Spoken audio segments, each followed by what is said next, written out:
Skuhali bomo omako, ki bi bila lahko tudi juha, s tem, da bi jo malce bolj razredčili.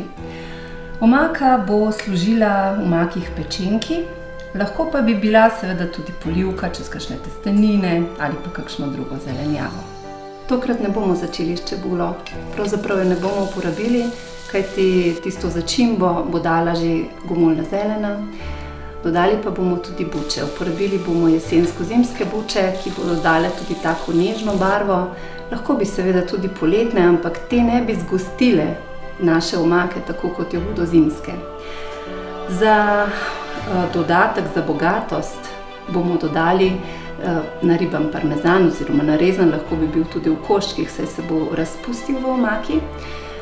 Za začimbo pa bo poskrbel čili. Tokrat ne bomo uporabili popra, če pa nimamo čilija, je poper seveda zelo dobrodošel.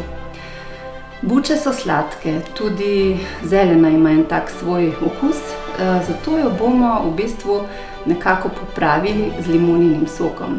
Začeli bomo pa seveda s tem, da bomo zelenjavo popražili na oljčnem olju.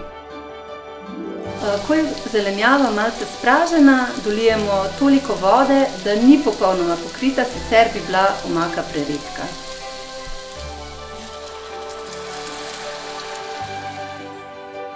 Dodali bomo še smetano, pustili, da skoraj zavre, vsuli noter nariban oziroma na trakove narezan parmezan, za piko na i bomo pa dodali še malce limoninega soka.